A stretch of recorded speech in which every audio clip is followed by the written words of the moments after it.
Some exchange betting companies run short-lived promotions, like months-long offers of low commission. At BetDAG, we wanted to change the way we did things, so we set our commission at 2% permanently. That's 2% on football, horse racing, golf, almost any sport. 2%. That's just one way that BetDAG is changing for the better. For the better, like you. BetDAG, the 2% commission exchange. Over 18s only, please gamble responsibly.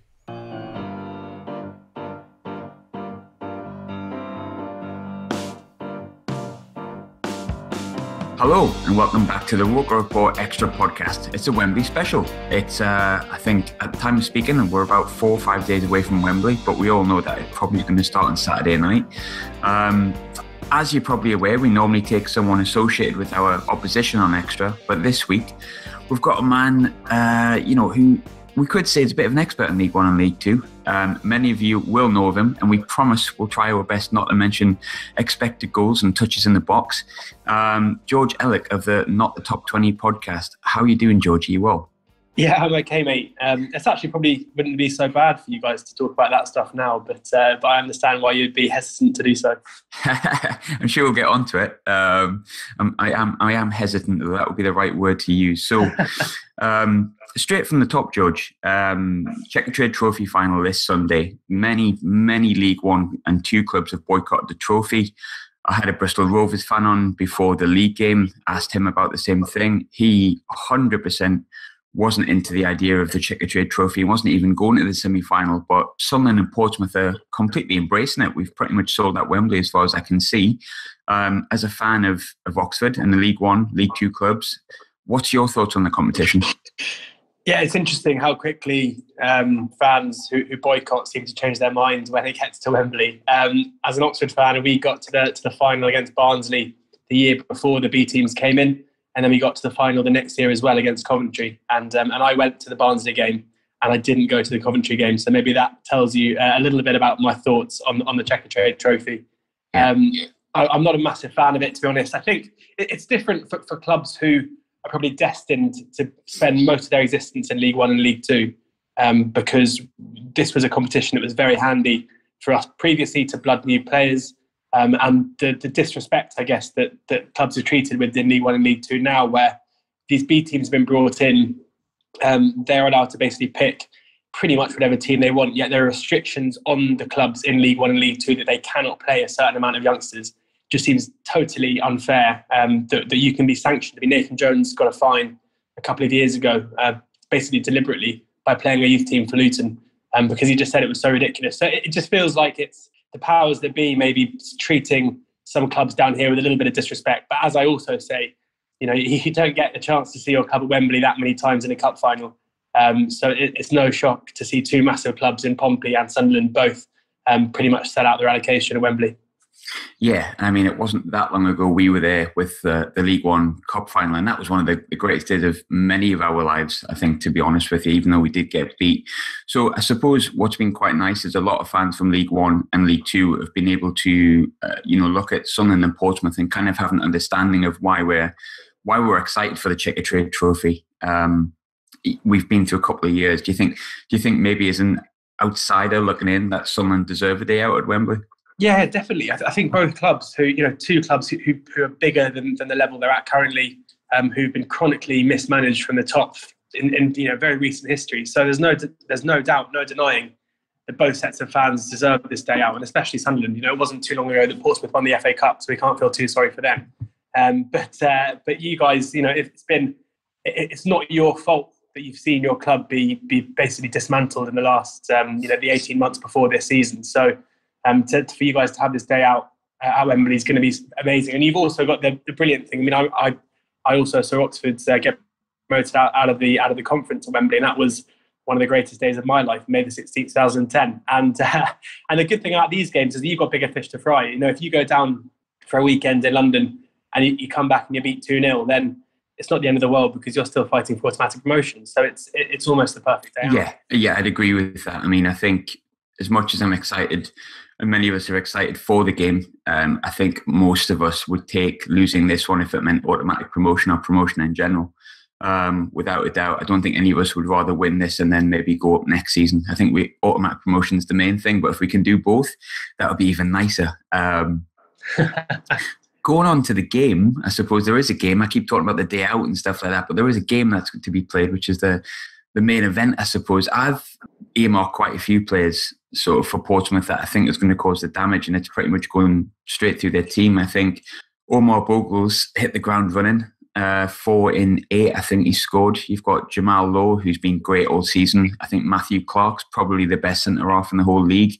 They're the key players I've picked out for Portsmouth, but as someone who watches, the League One regularly, as I said before, a bit of an expert really, who do you think Sunderland need to be wary of going into Sunday, and where do you think the key battles are going to be? It's interesting to hear you saying that Clark's the best centre-back in League One, because I got pelters back in November when I said so, and Sunderland fans telling me it was Jack Baldwin. But we'll move on from that. I agree with you on that, for the record. But Pom, I mean, as you mentioned there, they've almost got an embarrassment of riches in this league, to be honest. And you mentioned Omar Bogle, who's a player that I think has a big reputation. And I wasn't necessarily sure it was the smartest signing from Portsmouth when they made it. But, he's pretty far down the line of proving me wrong. He's had a fantastic start there. But Portsmouth made a lot of signings in January, which surprised me given how well they were playing at that time. And it felt like the signings of the likes of Bogle and Vaughan kind of unsteadied the ship, which led to a bit of a shake-up. But now it seems like that's gelled together. And their striking options, if you think they normally play a 4-2-3-1, and they've got Brett Pitman, who was the best striker in League One last season, Omar Bogle, James Vaughan, who scored 20-odd goals for Bury last time he was in this league, and Ollie Hawkins, who was their main striker, a target man up front the first half of the season. They've got 4 strikers there, and realistically can only really play one. Ronan Curtis was out of their game on Saturday, who normally plays on the wing, one side of the striker with Jamal Lowe on the other side. Curtis had is getting his stitches out of his finger today. So whether or not he'll be able to play is quite a big thing in this game, because without Curtis, Curtis came in from the League of Ireland last summer and had an unbelievable start, and one of those kind of unsustainable starts that you rarely see a player stepping up make.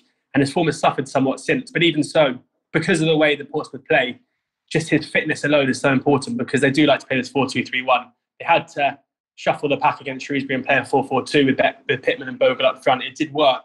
But Kenny Jackett will definitely want to play his favourite system. So that's going to be important. And then Gareth Evans is just a fantastic player at this level as well in midfield. 30 years old. He's something of kind of the talisman and the leader, I guess, of this team. He's just signed a new contract as well. And he's someone who, if given the space and the time in the middle of the park, will look to dictate play. I think when it comes to, you talk about Ronan Curtis as well, I think the only reason I sort of missed him out was because I seen the extent of his injury, and it was, he jammed his finger in a door. Is that right? Yeah, exactly. Not a great time to do it when you're playing your first professional season and you're going to Wembley, but yeah, that's exactly it. Looks like his finger was hanging off, so hopefully it continues to hang off a little bit until at least Sunday, and maybe even the return game, and then he can come back fit. It'd be interesting to see what they do if he's not fit, because I was surprised to see them go with the 2 up front. I mean, they've got Viv Solomon Otterbour as well, who's a very, very quick winger, who I suppose could step in. But yeah, I'm not entirely sure how they'll set up, especially Hawkins coming off the bench for Bogle and playing so well on the weekend also gives them a few issues. Who do you think the key battles are going to be? I mean, it's difficult to say. I think crucially here, because of the way that Portsmouth are winning their games at the moment, you're looking at a 5-1 win against Bradford, putting 3 past Walsall, 2 goals 10 in the last 2 games. They're winning games by scoring goals, and because of the striking, having to look at whoever they play up top, probably against Baldwin being the key centre back as well. It'll be a pretty physical battle. And I thought all of those guys are very, very strong and good in the air. And then you're also looking at both of those wingers, if they can play the wingers. Crucially, I think Jamal Lowe's a player who can play across the front line. He's very versatile. So I think it's going to be a case of those forward players trying to, against your back line effectively, because the way I see Sunderland consistently is an unbelievable, which we'll get onto later, an incredible effort to get through games. And basically, without wanting to use the word spirit, because I don't really believe in it, just an amazing spirit. And it wouldn't surprise me necessarily to see, as we have seen a fair few times with Sunderland, even recently when the performances improved, large parts of games going in favour of the opposition. And Sunderland's biggest strength is being able to, weather that storm basically, and then be very, very effective when they do get on top. So for me, it's going to be a case of Sunderland having to keep the attacking talents of Portsmouth at bay. And then there's no denying the quality that you guys have as well. We know that Grant Ledbetter, as long as he's in the team, a key battle is always going to be Sunderland's danger from set pieces. So that's going to be crucial here as well. And then of course, just trying to get the ball into Will Grigg, who for me, I've been surprised to see him being a little bit wasteful in front of goal. He's someone who at League One level I see as being probably the best in terms of finishing chances. And when he first came to the club, I was worried that he wouldn't get the chances needed to score, and it's almost gone the other way. He's had the chances for Sunderland, hasn't quite found his finishing boots yet. But whenever he's in the team, a key battle is going to be him against the Oppo back line. Yeah, I think with Grigg as well, I think there was that Blackpool game where he rounded the keeper and missed those chances. He had missed quite a few, but thankfully he seems to have. I mean, his goal against Walsall and also his goal in the semi-final against Bristol Rovers were both, I think, maybe what you'd expect from him. So luckily, I think Sunderland fans haven't really at any point worried too much because he's been getting in those positions, which I suppose is the good thing. It was interesting. I don't know if you remember, but early in the game at Oxford, which I think was his debut, he was released over the top and quick as you like, fired in a finish into the bottom right-hand corner and was called offside. And you kind of feel like if he hadn't been called offside there, if he'd finished that chance 10 minutes into his debut, it could have all kind of gone pretty quickly from there. But alas, he was offside and the goal was chalked off. Yeah, I do remember that actually. It was like on a half volley, I think, wasn't it? Yeah. Looking at Sunderland's team, you mentioned about the defence as well. One thing I suppose I haven't wrote down, but I wouldn't mind picking your brains on. I think many Sunderland fans would probably agree with me here that our weak link is probably the central defenders. You've got Flanagan, Baldwin's tailed off a heck of a lot, which is probably why you haven't got many people arguing about Baldwin being the best centre-half in the league. We brought Jimmy Dunn in January, who, if I'm honest with you, hasn't done very well, in my opinion. And I think, again, many people would echo that sentiment. We're not really too sure who's going to play on Saturday. You've got Flanagan and Baldwin started the game against Walsall, and we looked just as dodgy sort of at the start of the game. It was Flanagan's fault for the first goal. I think I would expect Portsmouth to start with Bogle up front. What do you think would be the most effective centre-half pairing for Sunderland against Portsmouth's forward line? I think it's really, you've kind of hit the nail on the head there. And I feel like the reason why the likes of Flanagan and Dunn probably aren't performing is because there's a consistent shuffling of the pack. And that's because of lack of form. I mean, Jimmy Dunn was a fantastic player last season at his last loan spell and looked like a player who was destined for really, really big things. And it hasn't, as you say, it hasn't quite happened for him. He's someone who I'm pretty sure that if Sunderland had the time to be able to commit to him as a defender, then he would come on leaps and bounds very quickly. But you don't have that time because realistically, you've got a cup final coming up on the weekend and then you've got a Champions promotion. So you can't really take a chance on a 20 or 21-year-old centre-back who hasn't played that much football this season.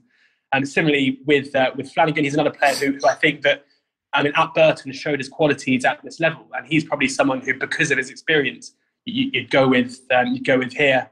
But because he's been in and out of the team all season, struggling to get any real form, struggling to really build a partnership with anyone as well.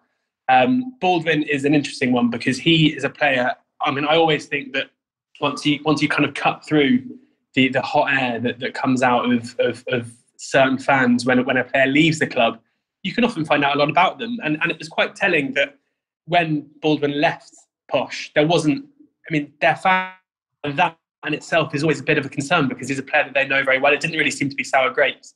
And despite the good start, you mentioned that he's kind of regressed very, very quickly. And maybe that's just a sign of the fact that he's not necessarily the player that you thought you'd got. So it's difficult to say, and I wouldn't really like to call it, but probably Flanagan over Dunn for me because of his experience. Although I do think that Dunn is a player who, when in a couple of years' time, it wouldn't surprise me if he's a top League One defender. Yeah, fingers crossed. He's something not quite right with him, but he's a young boy. He's a very young boy. Baldwin, Yeah, I mean, he actually played quite well when since he's came back in, but in general, he really, really tailed off. I think for me, Flanagan's the pick of the three, but it's much of a muchness, if I'm completely honest. And that's what does concern me, and I'm sure many Sunderland fans. But both sides are pretty much banging form. I mean, probably more so Portsmouth than us, because we had the draw against Wycombe where we were poor, and I didn't think we were too great against Barnsley, but thought we performed well against Walsall, came back into that. And before that, we had a good, I think it was 4 wins on the bounce against sort of Plymouth, who were banging form at the time, Bristol Rovers, which was routine. But Portsmouth doing really well after, having that little bit of a wobble after they've signed James Vaughan and Bogle came in and stuff like that, as you were talking about before. So how do you expect the game to go on Sunday? I think it's very hard to call. The bookies are having a tough time splitting them as well. And it's because the thing about Portsmouth is, if you take out that bad run of form, they were top of the league when the run of form started, and they've been pretty rampant since it ended. And so if you take out basically a month of the season, they'll be up there with Luton. So there's no denying their quality and their ability to win games. I mean, what I've been really impressed with Sunderland is despite my not my concerns, but my thinking that maybe at times Sunderland have picked up points they haven't necessarily deserved. In the Checkatrade Trophy, you could not say that at all. In the Checkatrade, you've been absolutely brilliant. Just basically seeing off teams with ease. So going into this game as well, and I also think that your form at the Stadium of Light is obviously absolutely massive. And so it's kind of hard to know with these games at a neutral ground at Wembley. It's difficult to know if, given the size of the Stadium of Light and the fact that you're used to those big grounds and big crowds will suit you, or if this is a bit more like an away game where I think that maybe the performances aren't quite so good. It's very difficult to say. So I think that my one concern would be that Portsmouth, when they do light up, and as you guys saw, I guess at Fratton Park, a month or so ago or 2 months ago, they are very, very good indeed and can see teams off very, very quickly. But the way the Sunderland team play, and the ability to score late goals, the ability to score goals. I mean, it's just one blank this season. One defeat since December or whatever it is. I mean, there's no denying the strength of character, I guess, the Sunderland squad as well, which fits into a cup final absolutely perfectly. So I wouldn't like to call it either way. I think that Portsmouth are more likely to win it by a few goals, if that makes sense. I can't see Sunderland turning up and wiping the floor with them. But I think it's going to be a pretty low margin game and a great game to see as a neutral, and probably quite a nervy one as a fan.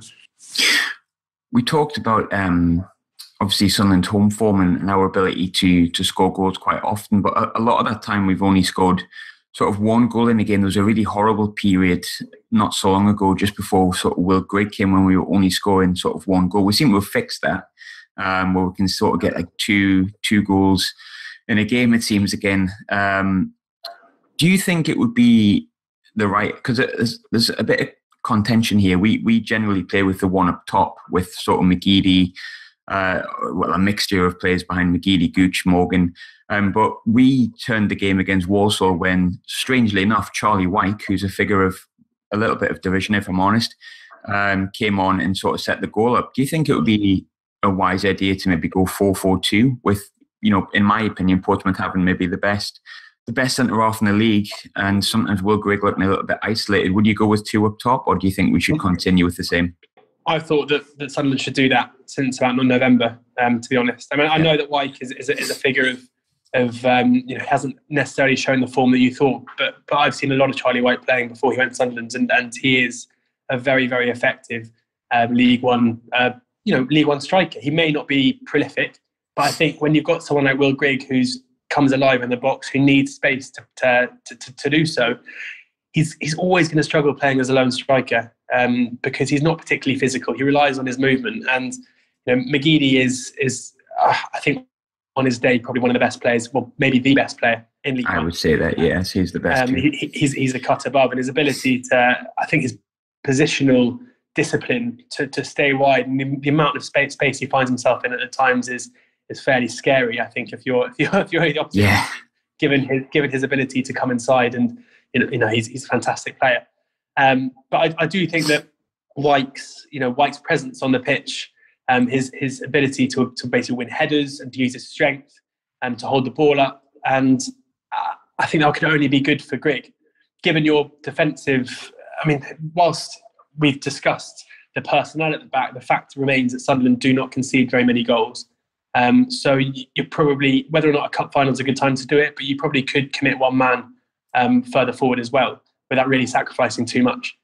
So I think that would be a decent call. I mean, it's not the first time that Charlie White's come off the bench and changed the game, because I was at the Stadium of Light back in September or October, whenever it was, when he came on for 10-man Sunderland, and I think if he hadn't come on, then that game was only going one way as well. So he's another player who's played very, hasn't really been able to get into his stride this season, and I do think that it would be a mistake to write him off, because there's a reason why you signed him. There's a reason why he was very, very good for both Carlisle and Bradford before he came to Sunderland, and that's because he's a good player.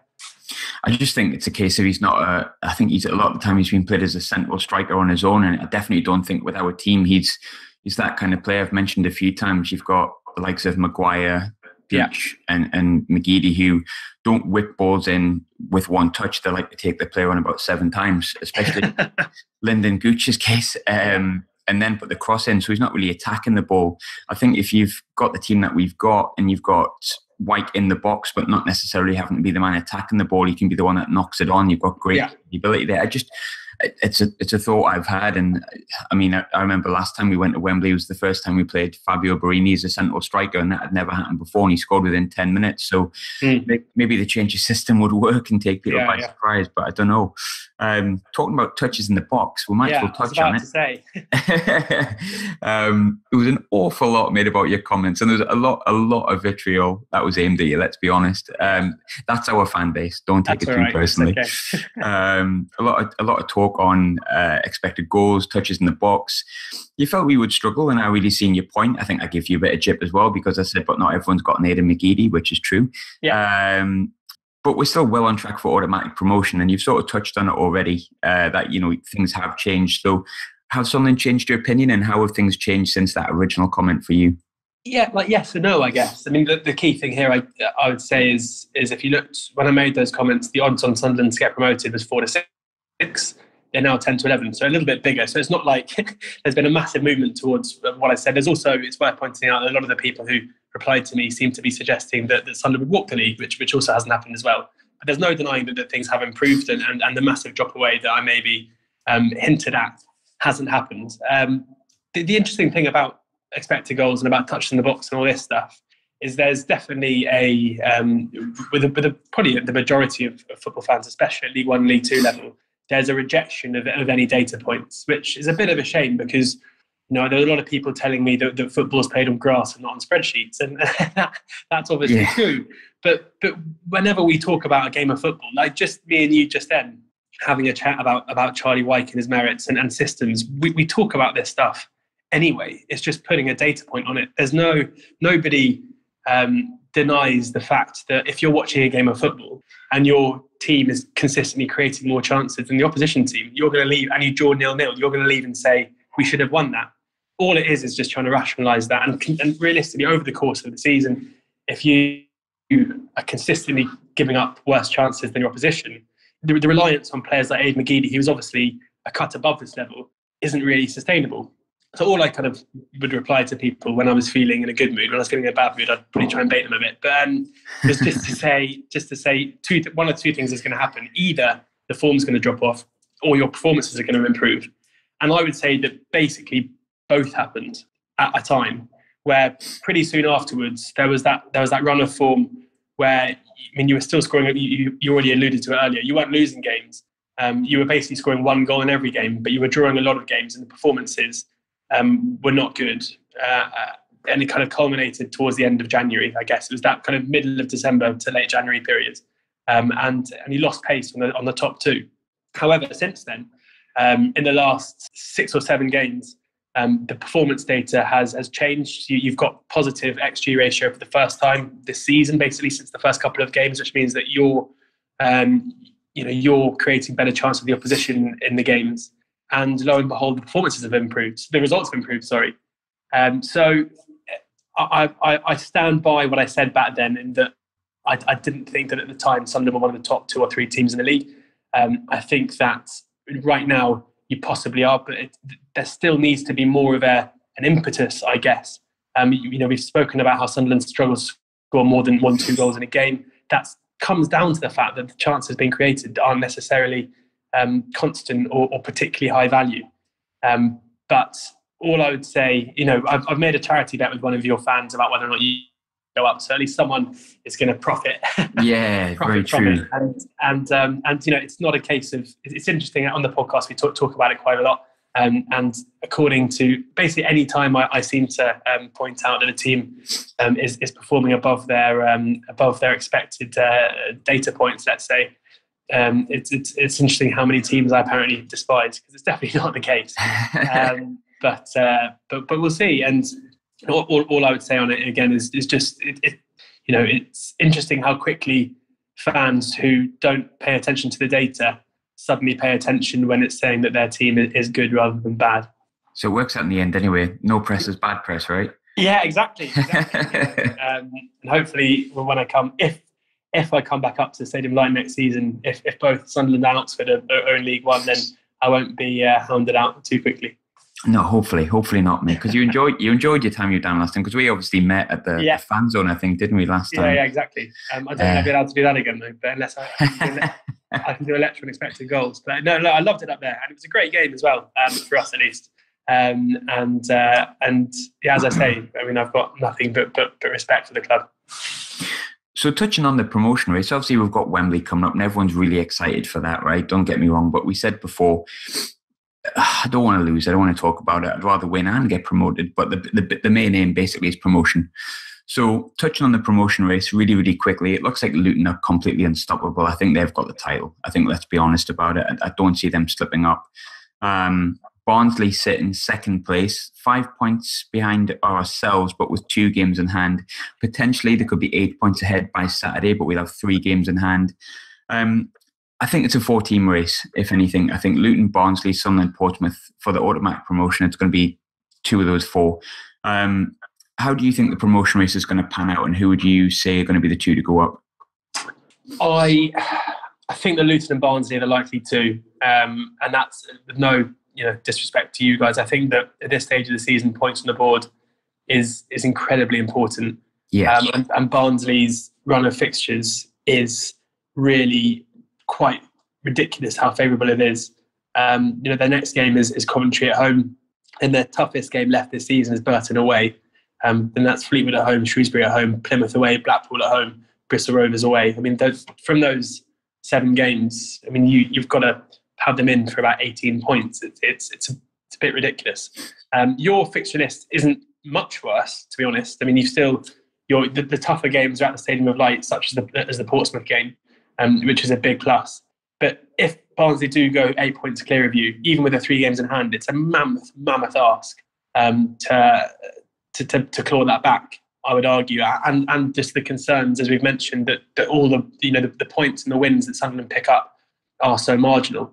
And it may surprise Sunderland fans to hear just how favourably the bookies have Barnsley down in the promotion race as well, 1-4 rather than 10-11.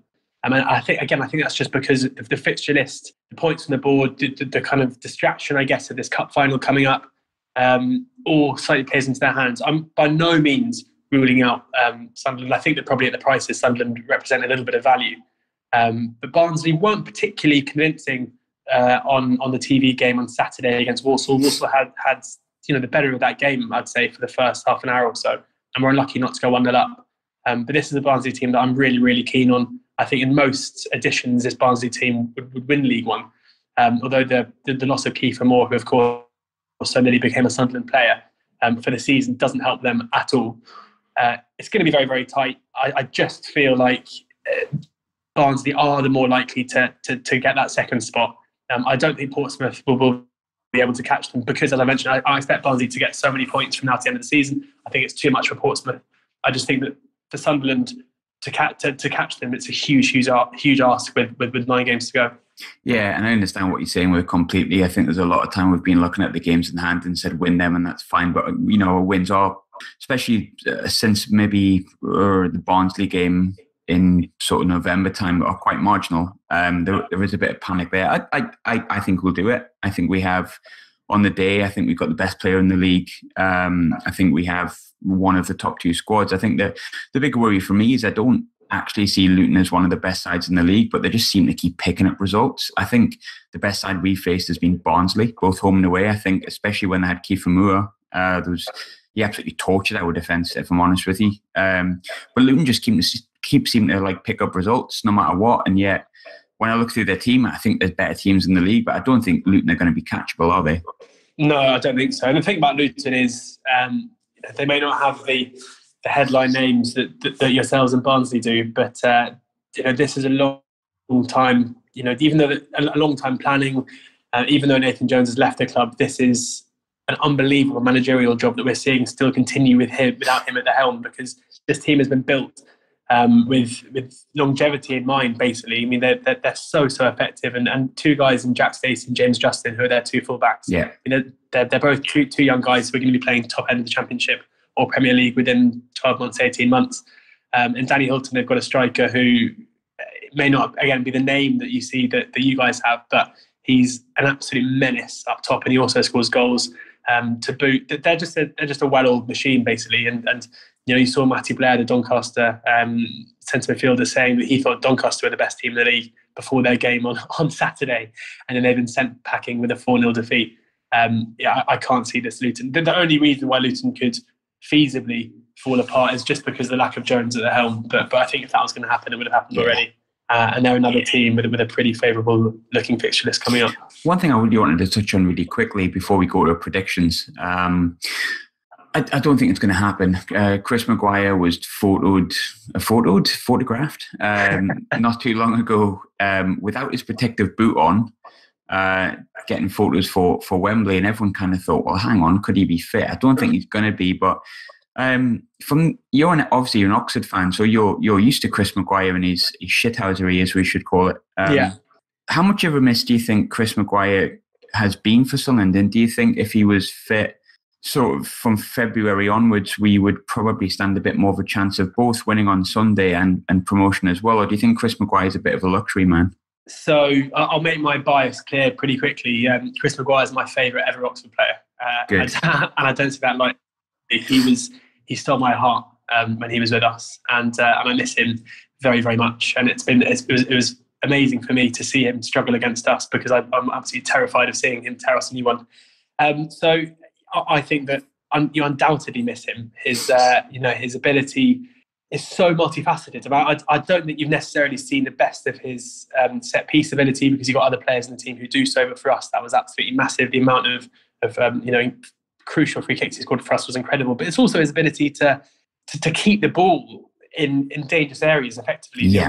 When you are keeping hold of a lead, his ability to get the ball, turn away from a defender, draw a foul, or just keep it is so massive, and it's such an underrated quality for a player to have. So I think any team in League One would struggle without him. And then you add to that the mental side he brings to it of just being able to effectively troll opposition players on the pitch and opposition fans. It just gives you a one up. I wish we could have him back, because it was interesting when I was accused of hating Sunderland and wanting them to do badly, I replied to a couple of people saying how much I loved Mags, which was our nickname for him. And I think it got lost in translation a bit where people thought I was saying something else. I'm a massive fan of his. And as long as he's at Sunderland, I'll hope you guys do as well as possible. Yeah, I think Sunday would have been the perfect game for him. I wish he was fit, because even if, we get surprised and he ends up on the bench randomly, we don't expect it. He hasn't played for 5-6 weeks, I think. And I think Wembley's such a massive game for him. I know he's played there with Oxford before. I know he played against Coventry, and I think he almost scored from a free kick, if I remember rightly. Yeah. But it would be such a huge game for him, and I miss him dearly. Chris Maguire is my favourite player this season as well. I just love him. Anyone who hasn't seen it, if you look back, Oxford got to the last 16 of the FA Cup 2 years ago, and went up to Middlesbrough, who were 2-0 down, and went absolutely battered at half time, and Maguire curls in a free kick and goes absolutely bananas in the corner, and then we score another about 2 minutes later, and that alone is the impact that he can have. Just taking a position where nothing's happening, you're struggling against a Premier League side, a moment of quality gets the crowd going, and 2 minutes later you're level. that is the impact that you can have, and that's so important in a cup final, being able to have that mental advantage, that extra little bit of quality in order to just give your whole team a boost.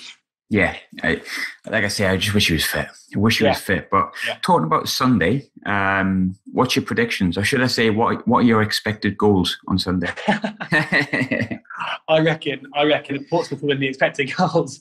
I don't necessarily, given how it's been going recently. I think it's going to be. I'm going to go for a 1-1 draw. I will say, really sitting on the fence. I guess. I think sitting on the fence. I think you cannot predict Sunderland not to score, given the record this season. I think the same can be said of Portsmouth, who are scoring goals for fun at the moment and hold so many aces up top. But at the same time, I think it'll be a pretty. I can't see you being. As I said, I think it's more likely that Portsmouth score a few than you guys do, but I can't really see that happening. So a nervy 1-1, and then on to whatever comes next. Here's a question somebody asked, and I know the answer to this, I think, and I think you'll probably be able to answer the question as well. If it is 1-1, it goes to extra time. It doesn't go straight to penalties like the earlier rounds, does it? I think it's extra time. I think it's extra time for the final. Yeah, I mean, I'm not 100% sure on that, but my understanding is that it's extra time. So if it's 1-1, who wins the penalties? I'll say you guys. I think just that. Good man. I mean, if there's anything you can say about Sunderland this season, it's the capacity to get late winners and to get results over the line and to force the issue is absolutely. I've never really seen anything like it. There's that never say die attitude, turning bad performances into 1-0 wins, or coming back from 1-0 down to win games, as we saw against Walsall again on Saturday. The spirit is definitely there. So if it came down to a penalty shootout, I think you guys would have the mental advantage. I'll take that. That's absolutely fine. I'll take it. So, George, thanks for coming on. I think there'll be people interested to hear it. You're like a little mini celebrity with Sunderland fans this year because of the just a little bit of data analysis. There you go. Hopefully, people change their opinions on me personally a little bit. Yeah, no, of course. Well, good chatting to you, George. I really appreciate it. For everyone who's listening, obviously, if anyone sees me on Sunday, I'll probably not be in a fit state to reply. So apologies if I come across as if anyone says hello to me on Sunday and I've come across as a bit of an arse. I'm looking forward to my weekend, as I'm sure you all are as well. I think we'll win. My prediction is I'm gonna say, you know what? I'm gonna say 4-1 Sunderland. Wow. Let's just go for it. Like, why not? Flying in the face of what I've said. But, yeah. Let's just go for it. There's no statistical analysis behind that. I'm just confident.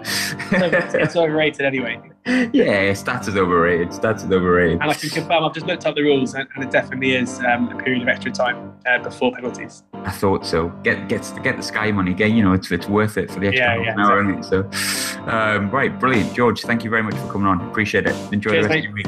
Cheers. Thank you, and you have a good time. You too.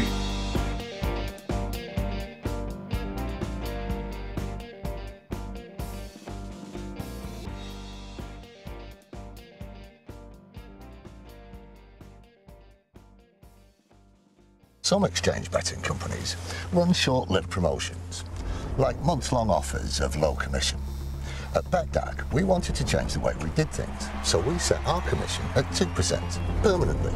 That's 2% on football, horse racing, golf, almost any sport. 2%. That's just one way that BetDAG is changing for the better. For the better, like you.